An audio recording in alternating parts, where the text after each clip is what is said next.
basically the choir part. And then we just repeat that 4 more times. Amanda has a question. Each verse will be a solo, so 5 total solos. Yes. This is a very solo heavy piece.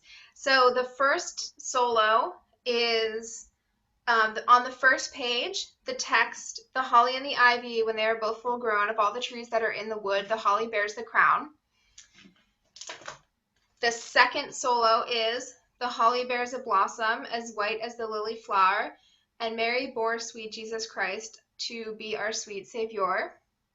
The third solo is, the holly bears a berry as red as any blood, and Mary bore sweet Jesus Christ to do poor sinners good.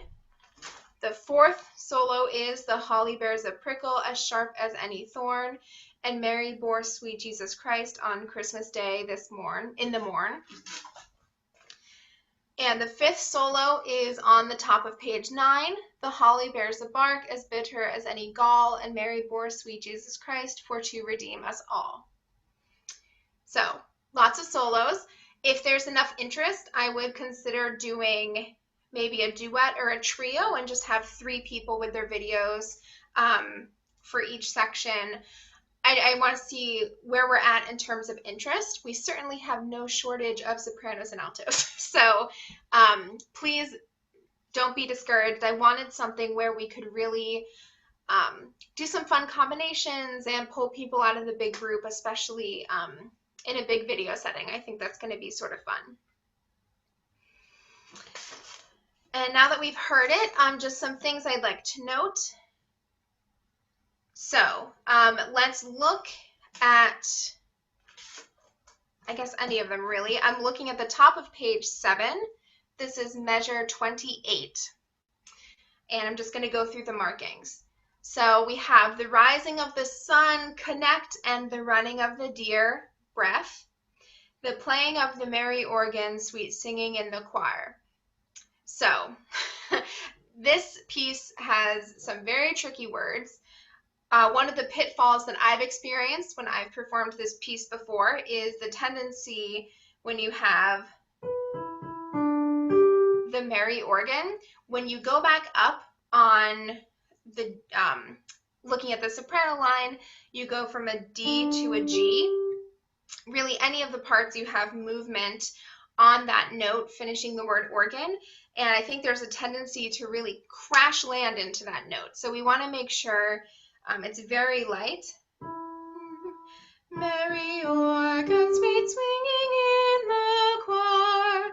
Just very light, continuous, no big deal at all.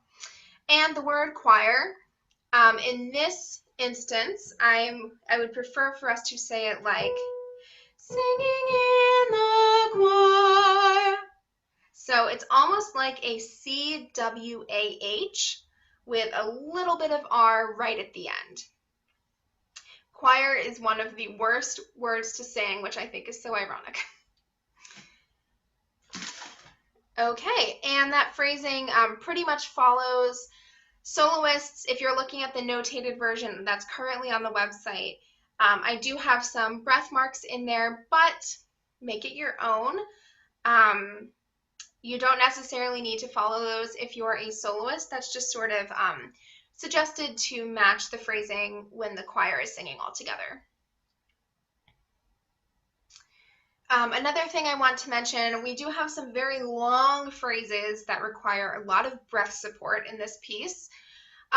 So just like if we were in a choir, in person, standing shoulder to shoulder, you can get away with stagger breathing. If you just need a quick little breath of air, just try not to breathe in the places where we've specifically marked a tie, if that makes sense. Okay, let's just play through this again now that we've sort of talked about it a little bit more. So this is the bottom of page 9, and this is right where it says tutti. 1, 2, 3, 1, 2.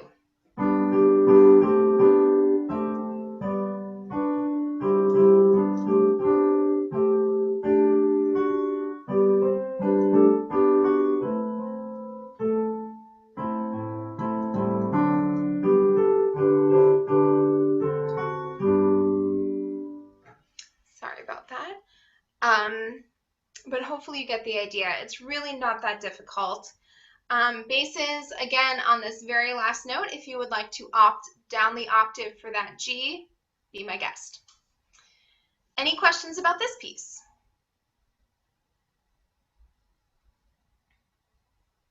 Good question, Patty.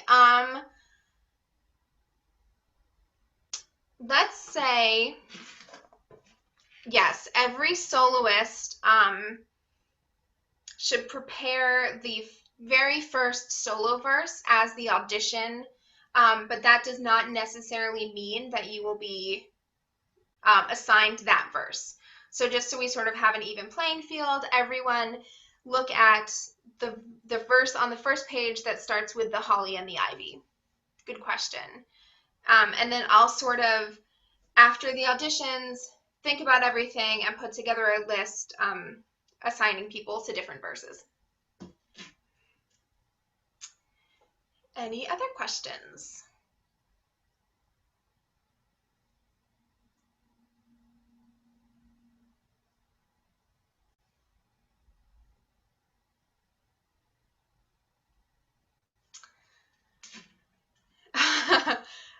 Yes.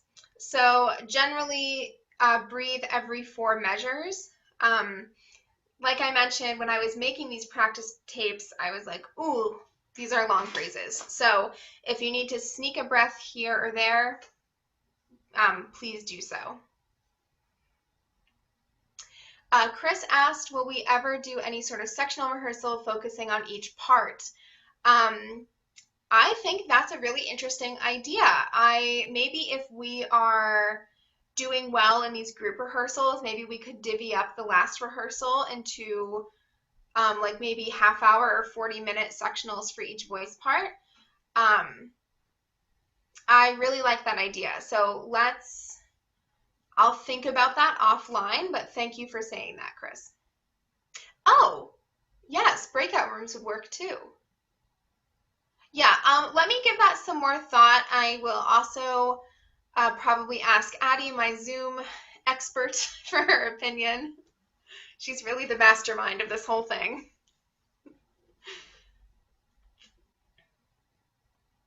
Great. Any other questions?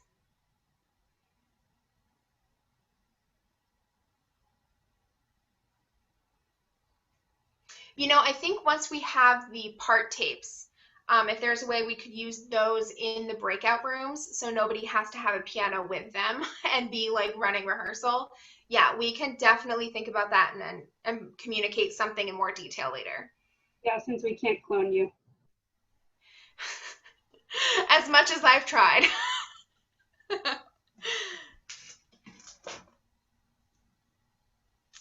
Okay.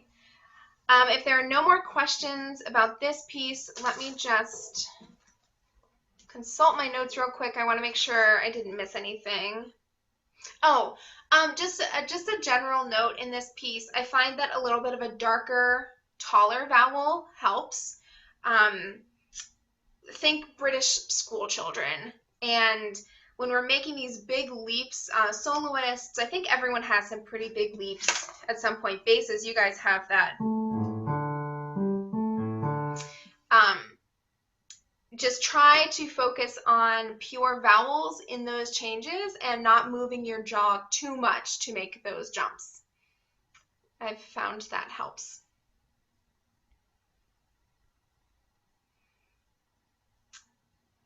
Okay.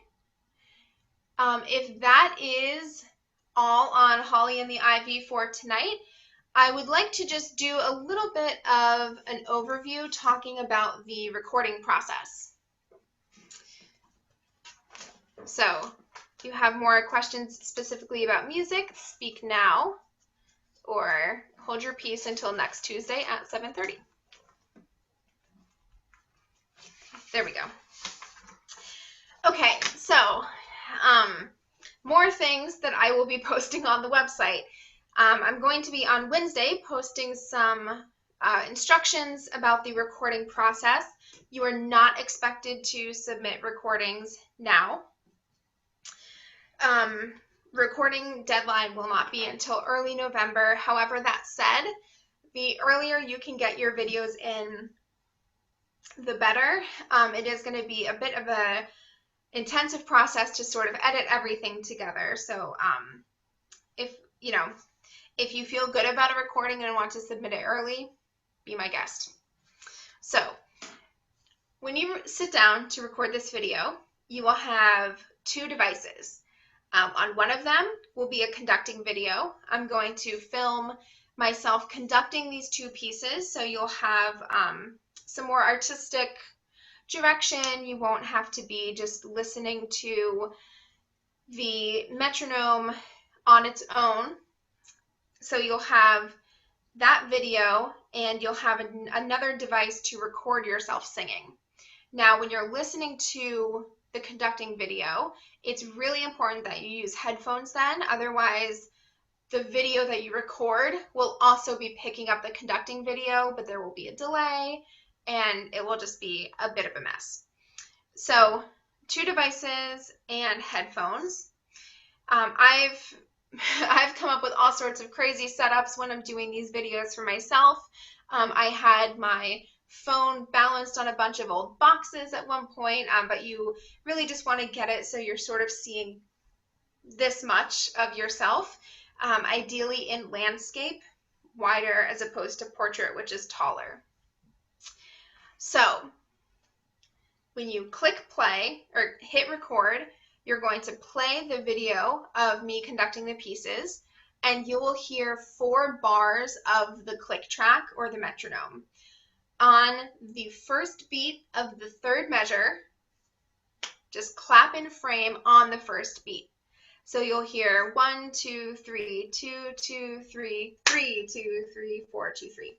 Super simple, but this is going to make it much easier to line up everybody's audio with their video.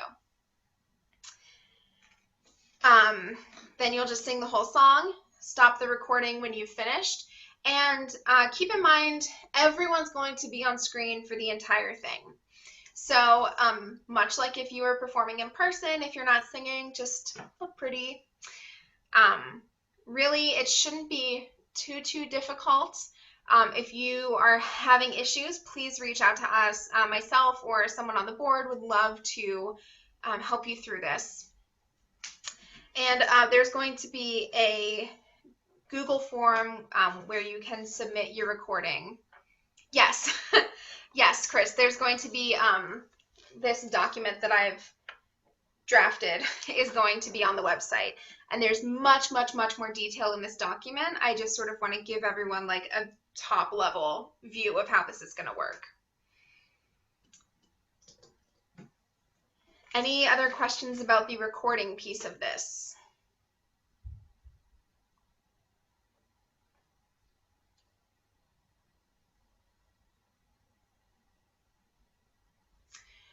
Amanda says, any instructions with clothing, background, etc.? Good question. I went back and forth on whether or not we should have some sort of dress code. Ultimately, I think these videos look best and most natural when people are just wearing generally nice looking clothes, but we don't all need to be in concert black. So I would say tend towards darker solid colors. Doesn't necessarily have to be black, but I, for instance, would not submit a recording in this sweater. I think it would sort of throw everything off a little bit. I would not be opposed to a festive accessory. Definitely not. I guess you can't really see red pumps in a video, but that's always my go-to Christmas accessory. So if you have a necklace or earrings or a brooch or something, a scarf, yeah, I think we can make it a little fun. And just quickly, the background, something like this, there can be some items, just not too cluttered. Just something where you have good lighting in front of you, not behind you, so we can see your beautiful face. And yes, Chris, you can redo your recording all day. I was submitting a recording for something else, and I ended up with 9 takes. So there's absolutely no shame in just recording over and over and over until you have a take that you're really proud of.